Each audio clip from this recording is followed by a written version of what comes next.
Pessoal, vamos lá, sábado, dia 28 de setembro, é o seguinte, tem na Folha de São Paulo hoje uma matéria que tá errada, tá? Eu começo por isso. Então tá aqui, Moraes mantém bloqueio do X e condiciona volta a pagamento de multas. Ministro determinou que a empresa pague 10 milhões por manobra e que Starlink desista de recursos. Não foi isso que aconteceu. Vamos lá, o Elon Musk decidiu que ia desobedecer todas as ordens judiciais no Brasil e ele tomou uma série de multas, né? 18 milhões de reais em multas. Bem, houve o bloqueio da conta do próprio Twitter, mas como não acharam grandes coisas, foram e bloquearam a conta do Starlink, tá? E aí conseguiram pegar lá os 18 milhões de reais. Bem, há um recurso da Starlink contra essa decisão, um recurso pendente de julgamento, tá? Contra essa decisão do Alexandre de Moraes. E olha só, eu quero que vocês prestem atenção agora, porque agora é o pulo do gato, tá? É o seguinte, o Alexandre de Moraes não determinou que a Starlink desista do recurso, tá? Se a Starlink quiser continuar com o recurso, ela pode continuar à vontade. O que o Alexandre de Moraes está questionando a Starlink se aquele valor pode ser usado para saldar a dívida relacionada ao Twitter, os 18 milhões de reais. E aí, olha só, a Starlink, do Twitter, tá, pode dizer que não, que eles não vão abrir mão do recurso. Aí o que o Alexandre de Moraes vai dizer na sequência é o seguinte, então pague a multa. Tá? Vocês querem voltar pro ar no Brasil? Então pague a multa de 18 milhões de reais. Simples assim. E o Alexandre de Moraes não determinou que a Starlink desista dos recursos. Se ela quiser manter o recurso, ela mantém. Agora a questão, para voltar para o ar, o Twitter, ele tem que pagar a multa. Se ele quiser pagar, ele paga, faz uma remessa internacional, e aí a Starlink pode continuar com o recurso dela normalmente. Tá? Então, não tem nada a ver uma coisa com a outra. Bem, pessoal, sobre isso eu gostei muito de uma entrevista que teve com o Barroso ontem na CNN. O argumento de liberdade de expressão não é um argumento nem sincero nem verdadeiro nesse caso, com todo respeito a quem pensa de maneira diferente. Por duas razões. Primeiro, porque o X opera sem revelar preocupações com a liberdade de expressão na China, na Arábia Saudita e na Índia. Pessoal, o raciocínio, a linha que está sendo seguida pelo Barroso aqui é totalmente correta, tá? É por aí mesmo. A gente mesmo já usou esse argumento aqui várias vezes. Ou seja, o Elon Musk coopera com ordens de censura lá na Arábia Saudita, no Twitter. Ele coopera ele tirou do ar um documentário da BBC que falava mal do Narendra Modi, primeiro-ministro da Índia.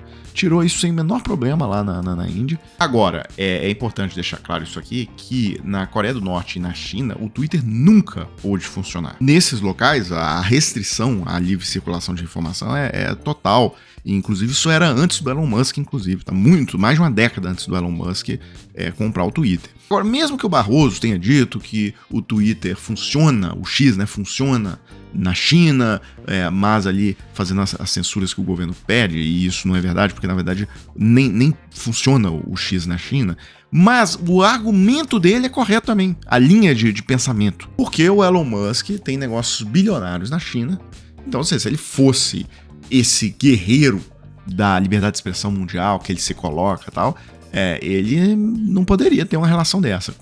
Então, é fake, né? É um sujeito fake. Onde cumpre regularmente a legislação e as decisões judiciais. No Brasil, ficou preocupado com a liberdade de expressão. Liberdade de expressão é um valor essencial. Porém, o post que foi a gota d'água era um foragido da justiça brasileira convocando a população para ir para a porta da casa do delegado que conduziu o inquérito para hostilizá-lo e falando o nome da esposa, das filhas. Isso é covardia, é ilegalidade de incitação à violência e não tem nada de liberdade de expressão. Bem, pessoal, e aí eu fui obrigado a escutar o Caio Coppola. E eu acho importante a gente trabalhar esse argumento aqui do Caio Coppola, porque os bolsonaristas repetem isso toda hora, de que não se cumpre ordem legal. Imagina o caos que seria instaurado na sociedade se cada um agora achar que pode selecionar as normas que vai cumprir e que não vai cumprir, e as normas que seriam legais ou que não seriam, na própria opinião, né, que seriam legais ou ilegais. Isso aí seria o caos total, é uma coisa absolutamente ridícula o sujeito dizer isso. Portanto, o X, no exercício da sua cidadania, nos termos da jurisprudência do STF, né, se recusou a cumprir ordens que eram manifestamente ilegais. Bem, pessoal, mas só pra gente fechar, eu queria mostrar outra coisa que eu vi na Folha hoje, mudando completamente de assunto. A Folha dizendo assim, né, populismo não tem ideologia. E aí falando que os 100 municípios brasileiros que implementaram a tarifa zero, né, de passagens de ônibus, eles têm ali prefeitos de todo o espectro político, de extrema-direita, direita, esquerda e tal. Agora, chamar essa política de tarifa zero, né, no ônibus de populismo é uma coisa que eu acho errado. Diga-se de passagem, hoje, por coincidência, no Globo, tem uma matéria com o prefeito de Montpellier, na França, tá? E olha o que ele diz: o transporte gratuito é uma medida ecológica, uma revolução social, porque lá nessa cidade, que tem 300 mil habitantes, ele colocou o ônibus, o transporte público de graça, tá? Até perguntaram pra ele, mas como que financia isso, o custo disso e tal? Ele falou, olha, isso é questão de opção. Do mesmo jeito que se privilegia o transporte individual, com a construção de novos viadutos, novas trincheiras, etc., para alargamento de vias e tudo mais, você também, se quiser, se for uma opção política, você pode privilegiar e financiar o transporte público. Né? É isso que ele diz aqui. Eu sugiro a leitura dessa entrevista, tá? O nome dele é Michel Delafosse. Ele é do Partido Socialista Francês. Ele diz o seguinte, que com a tarifa zero, o número de passageiros aumentou em 30% em Montpellier, e explica que o sistema é financiado com um tipo de imposto ali que tá sendo cobrado das empresas e tal. Enfim, é uma proposta que ele coloca na mesa, tá? Agora, vir a Folha chamar isso aí de populismo, eu acho totalmente exagerado. Isso é uma escolha política, uma escolha política absolutamente legítima, inclusive. O sujeito pode falar, não, eu não vou privilegiar o transporte individual, tal. Eu vou jogar todo o recurso público para o transporte público. Ele pode fazer isso, ele foi eleito. Pessoal, como já é de costume, tá, pra gente fechar esse vídeo, eu tenho anunciado isso. Caso você precise aí de uma oportunidade para se trabalhar, inclusive ganhando em dólar, isso aqui não é bet, isso aqui não é casa de aposta, não é porcaria nenhuma, isso aqui é trabalho mesmo, tá?